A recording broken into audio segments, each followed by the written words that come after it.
I know Paul's excited, so let's get down to it. Yes. The Scene Snobs reviews.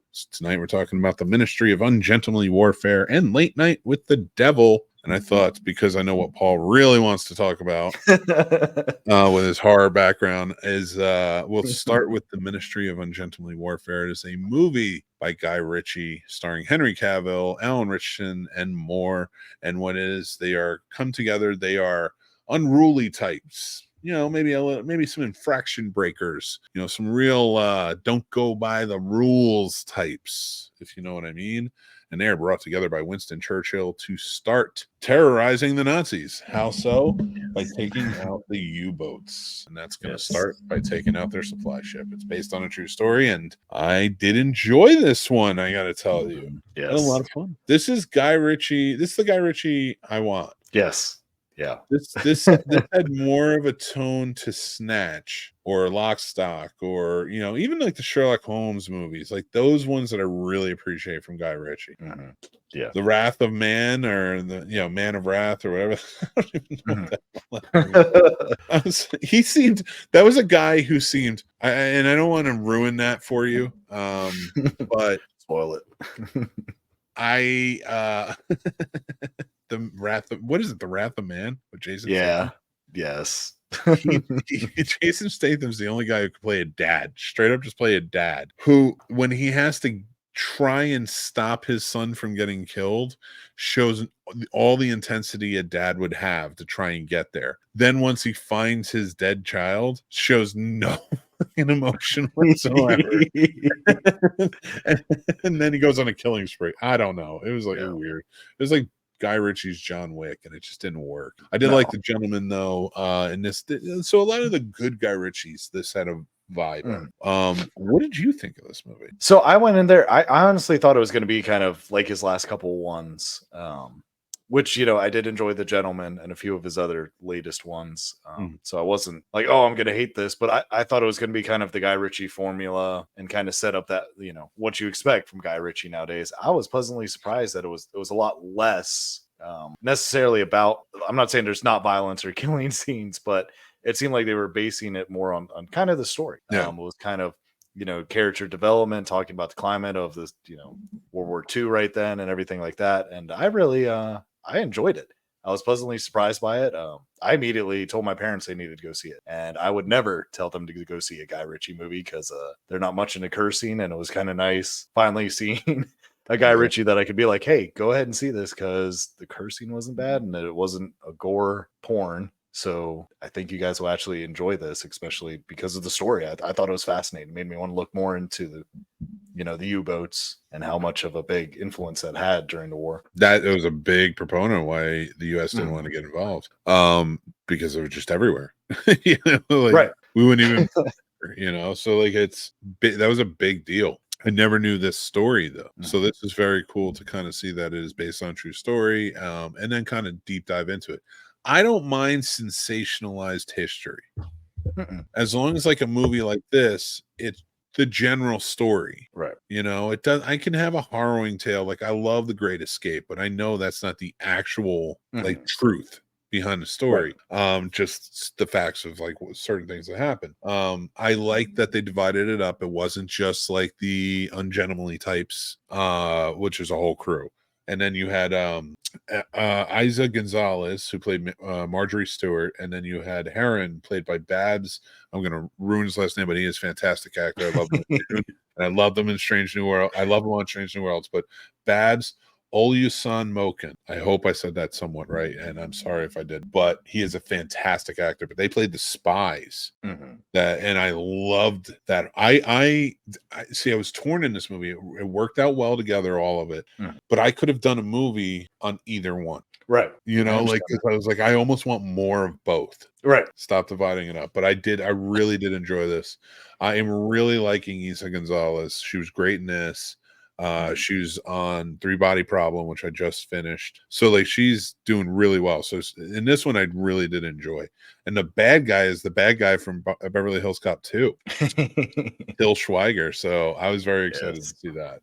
I had a good time. I really did. I had a good time. I wouldn't mind more. A lot more like this. Do more declassified files from British. I got to assume, like, if they all survived this, then that was his team, like his A team of like go do dastardly things. Yeah, they probably did more. The war was just like kicking off before America even entered. Like so. Yeah. And I'd be anxious to see more, but let's see what our ratings for this is. And we both gave it 3.5 stars, or mics, I should say. We are pretty well matched lately. I don't know if I like this. I need to start picking movies. No, I'm just kidding. I'll just rate everything at like a 2, and you'll be like, "What? No, you stop." No, I appreciate that. No, but 3.5. I think this is a good movie. I think this was well acted, well directed, lots of good action, but lots of good like thrilling. I don't want to say thrilling. It wasn't like super thrilling, but there were times you're like, do they know? Yeah. That whole train sequence was really good. Yeah. So no, I don't think people are going to give it enough credit. I really don't. Like this was again, I'm not saying this is like an amazing film, but it was definitely a fun, and I had a good time with it. And I want another Man from Uncle. I'm saying it, Guy Ritchie. Man from Uncle. I like that one, but if you're kicking Army Hammer out, you got Henry Cavill. Replace him with what's his name, Alan Richardson. Perfect. I like Alan Richardson, so like he can be in anything. Here's the big one, the one you wanted. You've been asking for weeks to do this one. Late Night with the Devil. Oh, you were so pissed that I didn't get a chance to see it. I was, because I want to talk to you about it. So it's kind of fun that we really get to talk about it right now, live with everyone. So, and that's what I wanted. First off, everybody who's telling me that they don't like this movie, you're wrong, and it's okay to be wrong, but I wish you would just admit it. Just admit it. Admit it, Dan. I mean, admit it, everyone who's wrong. We all know who that was for. Our good buddy. We love him. Okay, so the movie follows it takes place in the 70s. It follows what was his name in the movie? I can't remember his name. Oh, Jack Delroy. Jack Delroy. That's what it was. It was such a good name too. It was a really well done name. So David Dashmushin is playing Jack Delroy, who is like the number 2 spot. So think of it like if Johnny Carson, of course, was a king, he was number 1. Then I guess he would be like the Jay Leno to. It's so convoluted to use this as an example, but like right, Jay Leno was number 2 to David Letterman for all those years, so like he's like in the number 2 spot for Tonight Show, and he's just trying to beat him. That's like his goal. He wants to beat him. So they allude to this being a found footage of the show, aired live, but it was like sealed away after that, and it was an exorcism. But they allude a lot to Jack's past with like a secret organization and all this other stuff. We're probably going to go a little spoiler heavy on this. So if you haven't seen it, maybe tune out now, but I wouldn't, because we're fantastic and funny and who cares. But we're going to get into it. So like, if you don't want to be a part of it, come back later and then comment along with us. But all right. So I'm going to let you start. What did you think of the movie first? Okay, so when we went to see this, we had only barely seen the trailer. So we were like, and then we saw that it was made by Shudder, and I was kind of like, it's going to be probably like a solid 2 or 3. Like, let's just go ahead and see it, because we had just signed up for a movie theater subscription. So we're like, we're not going to be out anything. Let's go see it. And I was absolutely floored. It's been a minute since I sat in a theater and watched the credits, just sitting there, like trying to understand and comprehend everything I just saw. Because I know not everyone agrees with me, but like this is probably, to me, the best horror movie that's come out in my lifetime. Wow. Film. Yes. You think this is better than The Exorcist, huh? No. Well, in my lifetime. So well, what do you think though?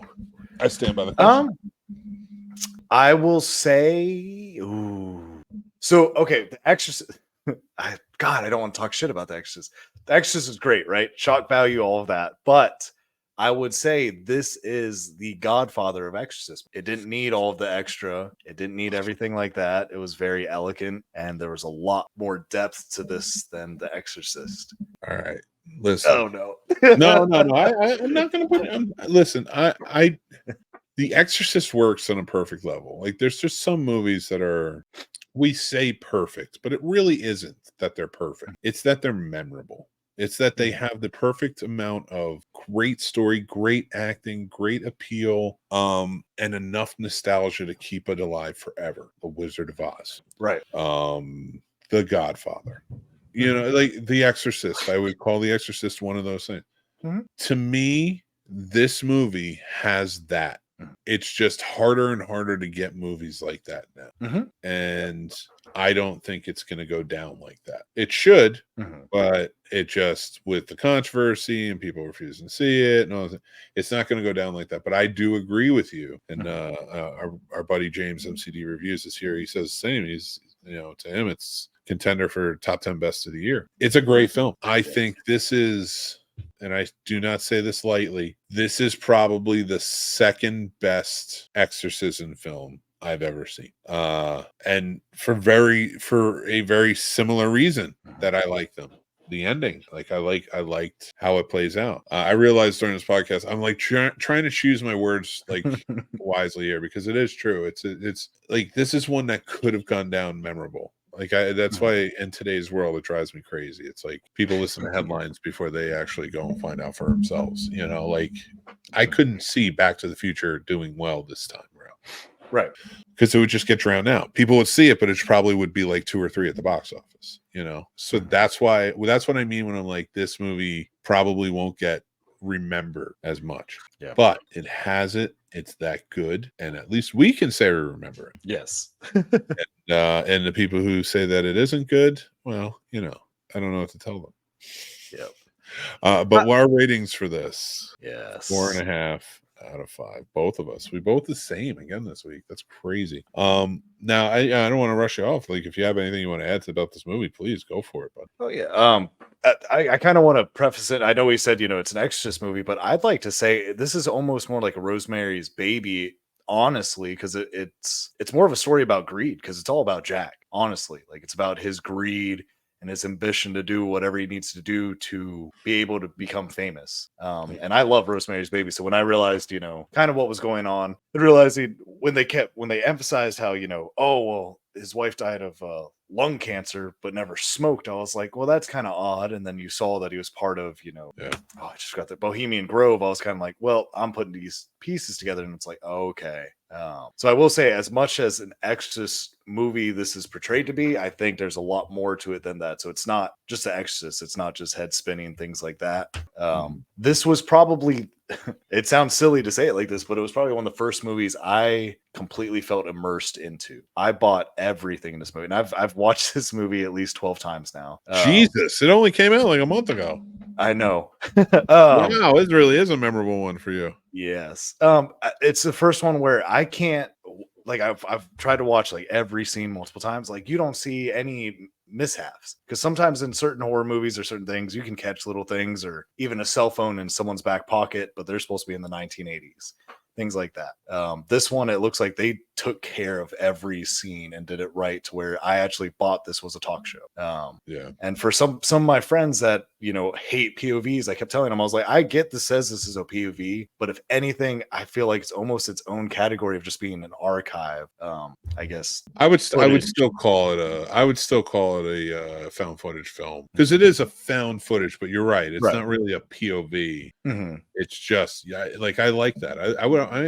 We should talk about that on the show. Like, can we break down found footage a little bit more? I like that point. Let's hold on to that. But I agree with you on that one. And as far as the acting, everyone was fantastic. That girl was terrifying, just playing the ditzy girl and then switching over. And this was her first role, as far as I could see. So really? I look forward to seeing her in a lot more movies. David was phenomenal. I've enjoyed him in everything else, and I really liked how in this, I didn't even think of where I knew. Like, I knew him from other movies, but I couldn't think of anything, because I bought that he was Jack Delroy 100%. There was no thought that, oh yeah, he was in Suicide Squad, or he was in Dune, and I love Dune. There was no second thoughts of that. It's like, no, he's Jack Delroy. This is it. And they did their research. Yeah, and they did the research, because after watching it that many times, I finally caught that when Christo's doing his thing, Peterman, whatever, he has that fake accent, to be kind of showy and things like that. But when it comes to Minnie trying to communicate through him, his accent goes away and he's just speaking perfect English. So like they do little things like that to, to kind of show that, oh no, this is real. This is intense. Like he's just trying to get Minnie's voice out there ASAP to where his voice changed. Like he's not trying to be a showman. He's just trying to get that voice out of his head. I didn't catch on to that. So I'm glad you said that. So there are a few things in this that, like, to me, it's not a perfect film. It's definitely a memorable film. It's and like perfect to me is 5 out of 5, and I don't give everything 5 out of 5. This is 4.5 for me is a high honor in a movie. Yes. So like for this to get it, I think it deserves it. And it is so well put together, so well done. It tracks really well. Some of the black and white sort of memory tag-ons didn't work for me because I was like, you're taking me out of it, Okay. You could have done it where, like, during a commercial break, he pulls them aside and they have a talk like that, but it's not like in a black and white insert, so certain things like that, like, that took me out of it. So I don't think it's like a perfectly told story, but like it is well acted all the way through. Every single person, even like his like sidekick, who's the band leader. His worry throughout is fantastic. Like everybody just does a great job. Even like the cheesy sort of producer, skeptical, he's a skeptic. He's just like a skeptic guy who's like a magician and such, who wants to disprove everything. He's so smarmy, but he works perfectly for a 70s talk show. Yeah. That's exactly who the person, like, you're not going to get. Like the other guy was the real deal, who was still showy. So when it happened to him, it like killed him. It just destroyed it. But then you get to this guy, he's so smarmy, he's such an ass, and he thinks he has everything figured out and he's safe. Like he played true skeptic really well. Yes. I will tell you the worms thing and the entire audience being in on it, the hypnosis, did take me out a little bit. Okay. I felt it was a little too much to be able to say you got everyone with that. And it was a cool effect. Right. But I felt like that was added more for the effect. Right. So like I don't know. So that was little stuff like that, but but overall they make up because like I said, after watching it that many times, another thing I picked up is when she becomes, the demon Abraxas. Sorry. She doesn't kill anyone in the audience. It's just that core group of people.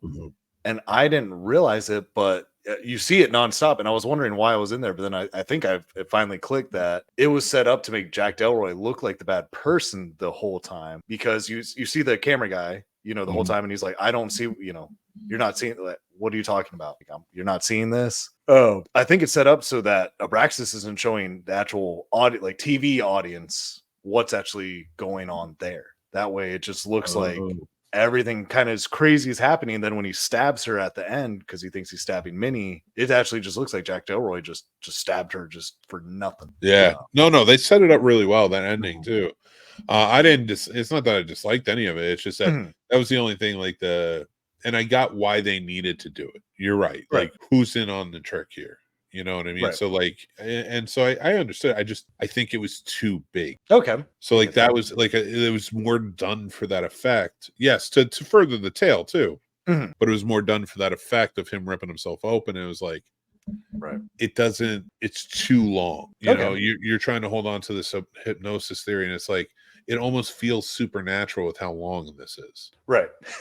So, and I get the eerie vibe of it, but like it didn't, that part was just too long where it didn't land for me.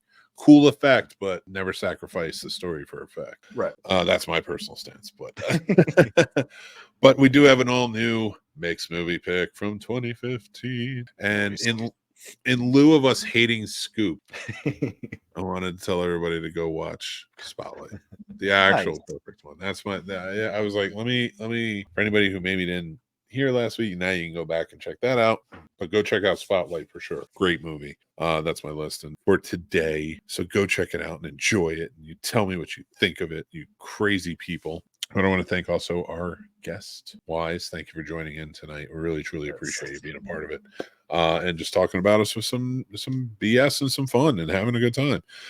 So I do want to thank our sponsor of this episode. That's right, Pure Hemp Botanicals. Go check them out. I have used these. I don't have them right now.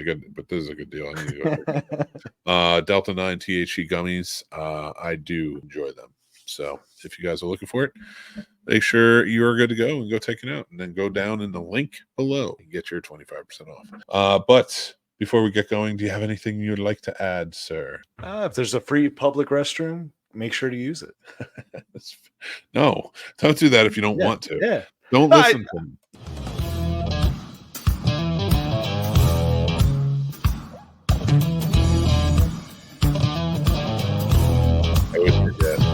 I always forget.